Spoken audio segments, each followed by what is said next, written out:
Hey everyone, welcome back or welcome to my channel. In this week's video, I'm going to be attempting to draw a repeating pattern. I'll do it digitally, of course, but I need to start on paper because I found this like hack for drawing repeating patterns where you like fold the paper and like draw it on the edges. Anyways, I can't seem to figure out how to do it only digitally, so we're starting on paper first. And the reason that I want to do repeating patterns is because I'd like to make some designs for fabric. There's this website called Spoonflower where you can upload a design and then it can be printed on fabric. And I think it would be so cool to have fabric with my art on it, in particular because for those of you who don't know, I work in the operating room and we wear scrub caps. And if you wear your own, then you can have like whatever pattern you want on it. So I think it'd be so cool to have scrub caps with my art on it. So without further ado, let's get into designing some. So I'm gonna keep the design pretty simple, but what you're supposed to do as per this little hack that I saw was fold your paper so that the edges like touch each other. Maybe I should make it square first. Yeah, let's make it square first. Okay. If you didn't know how to make your rectangular piece of paper square,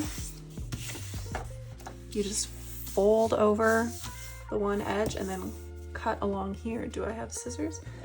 Yes, I do. Okay. Is that a perfect line? No, but we're gonna go for it. Just cut this off.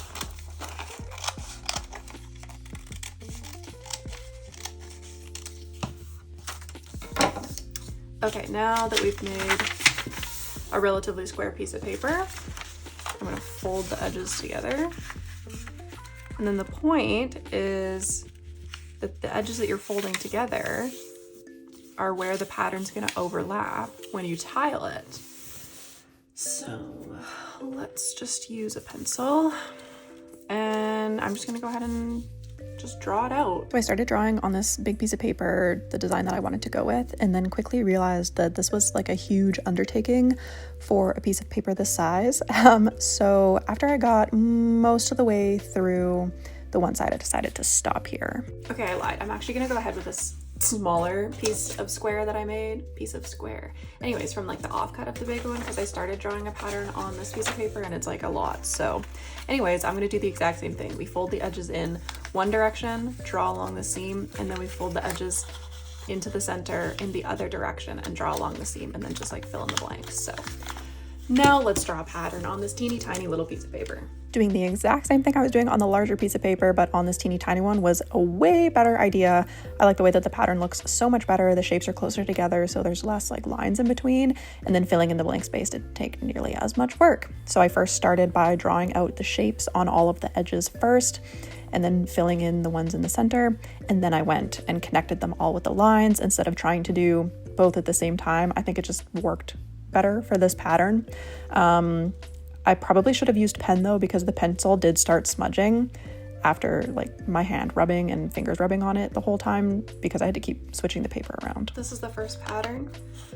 I got inspiration from something I saw on Pinterest. All these little circles will be different colors and then just like black lines to connect them all. I thought that was pretty cool. So I'm gonna go ahead and take a picture of this and we'll make it digital and see if it ends up being a tileable pattern. Fingers crossed it actually works. Okay, so I've got my design now in Procreate. I'm literally just gonna trace over this and then color it in and pray that it turns into a tileable pattern. Okay, so I started off just like I said by tracing out all of these little blob shapes.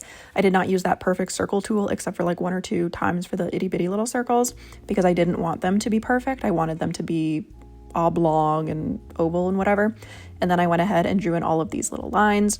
For the most part, I did not use that tool that helps you draw like really straight lines. I just drew the lines as straight as I possibly could by hand. And then only for like the really long lines did I use that like line straightener thing because again, I wanted to keep this relatively organic and kind of abstract. I also chose to line this with a monoline brush because I didn't want any line weight variation because I didn't want to have to deal with any of that while attempting to tile this. Like this is already way out of left field for me, so didn't want anything to make it harder. Then I went ahead and filled in little triangles in some of the larger white triangle blank spaces in the centers because I didn't like that there was so much white space showing. because eventually the little circles are going to be colored in. So once I was happy with that, then I decided, okay, let's try tiling. So then I'm like, okay, well, if we fix the middle and then we fix the edges, certainly it's going to work, right? Wrong. I don't know how many times I moved the tiles, flash warning, by the way, moved them, changed things around, compared them to layers below, readjusted, was like erasing things and cropping things. And then I'm like, well, wait a minute, that doesn't tile, this doesn't tile. Why isn't this tiling? And it was actually just like a really frustrating experience. So I gave up and tried to do some color and was like, okay, let's try and tile the color. Tiling the color didn't work, so now we're back to step one.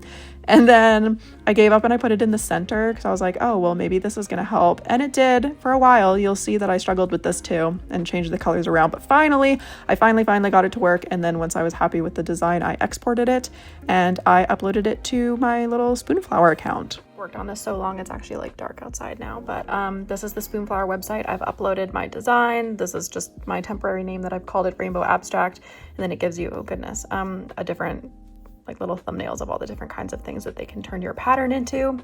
I think it looks pretty good. I don't know if we can like zoom in. It took way longer than I thought it was going to make the pattern tileable and actually work properly, but I think that'll make a pretty sweet fabric. So let me know what you guys think of that. And if you enjoyed this little process of mine.